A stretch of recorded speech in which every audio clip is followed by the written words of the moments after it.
booth rather, from RTM Enviro will be there. They're both members of the Tropical Green Building Network. Good morning to you both. Hi, Fiona. How you Fiona? Very well.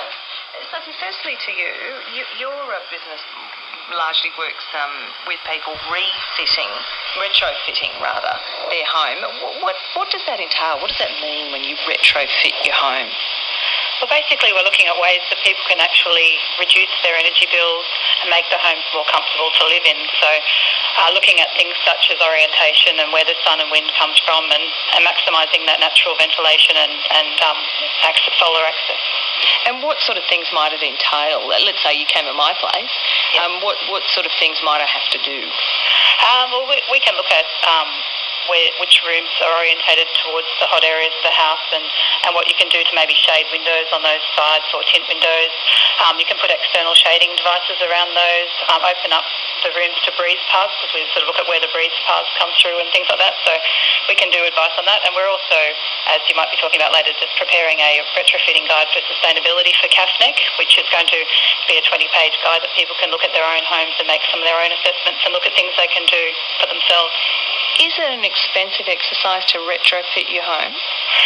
No, not necessarily. There's a lot of different things you can do, varying costs, but we can sort of look at what's most efficient for you. It can be things like just increasing ventilation and say opening up the openings more, putting a bit of window tinting on, things like that, or just even changing your light bulbs and things like that. So there's a varying range of things you can do from no cost at all, which are more behavioural things, up to quite expensive things like a whole solar power system and things like that.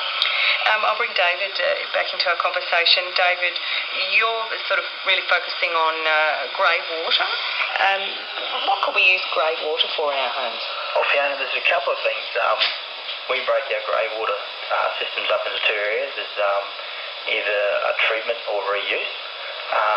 So in the case of just reusing your grey water, that's where we capture the grey water as it's used from the laundries, showers. That water just gets reused on the gardens around the property. So you're sort of using the water twice. Pretty unique little units that we use.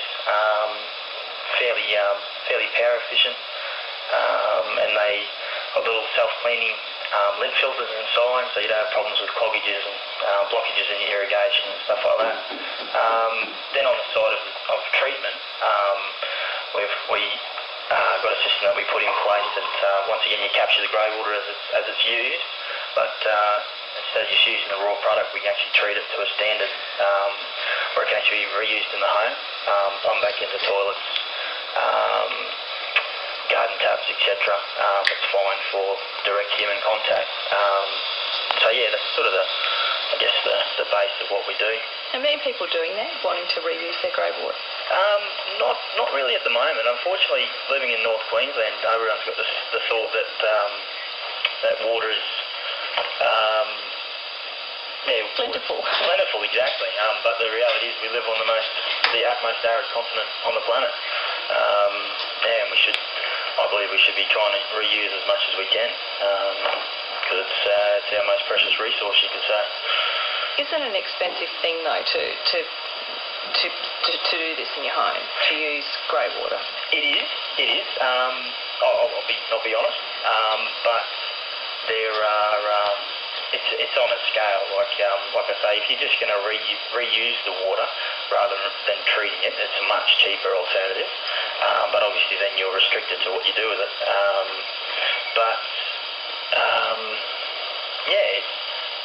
It's like all things. All things are costs, come at a cost. I know solar panels, they come at a cost, but they pay themselves off, and so does the use of your grey water over time. I mean, you save, just a standard home, you can save up to 180,000 litres of water a year just by reusing your grey water. So, Sophie, I'm wondering, at the moment, as we keep hearing our power costs are going to be going up, and I'm sure some people have already seen that happening. Are people wanting to, head in this direction of perhaps looking at retrofitting their home to try and combat some of those high power bills? Yes.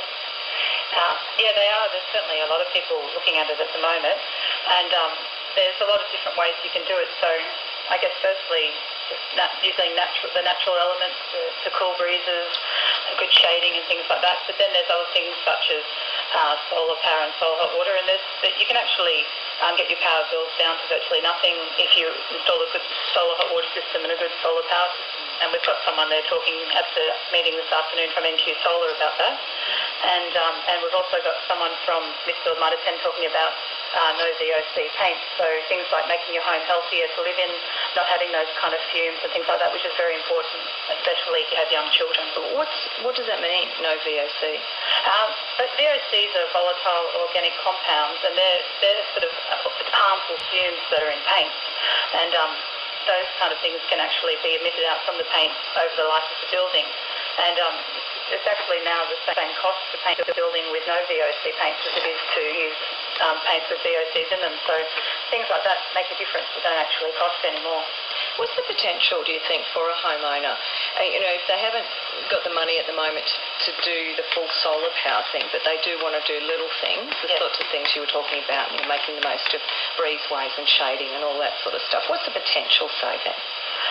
You can potentially save quite a lot because up to 40% of the energy used in your home is for heating and cooling. So if you can get that good shading and natural ventilation and not have to turn your air conditioning on all the time, you can potentially save up to 40% on your energy bill if you're not using air conditioning all the time. So things like that do have the potential to save quite a lot on your bills. I'm speaking with Sophie Barrett and David Roos, both members of the Tropical Green Building Network. They'll be speaking at a free forum this afternoon, and I'll give you all the details in just a moment. David, what sort of tips will you be giving people at the forum? I guess we're talking about a few things. The grey water is one of the main things. In regards to tips, it'll just be giving simple examples of what can be done to reuse your water in the home and save the water, especially the grey water. But we'll also be highlighting grey walls and just different products that we deal with that just help in the overall sustainability of a home. And Sophie, what about you? What sort of tips will you be offering? Well, I will initially just be going through a brief site analysis exercise so people can look at their own homes in relation to where the sun and winds and everything comes from and look at areas that potentially they could improve in their own homes, and then maybe giving some advice about maybe 6 or 7 of the major things that you can do that can help bring your energy bills down. Some great tips then. I thank you both very much for joining us today. No problem. Thanks, Fiona. Thank you. Fiona. Bye. Sophie Barrett from Green at Heart and David Roos from RMP Enviro, 2 of the speakers that will be at this free forum this afternoon. There will also be speakers talking about solar power and different paints and all sorts of things about making your home a lot greener. If you are interested, it is free. You are very welcome to go along. You don't need to book or make a reservation or anything like that. Just rock up to the Cairns City Library meeting room, which is on Abbott Street in Cairns at 5:30 this afternoon. It runs through until around 7:15. So if you want to find out more, get some great tips for retrofitting or making your home more energy and water efficient, you might like to go along at 5:30, Cairns City Library.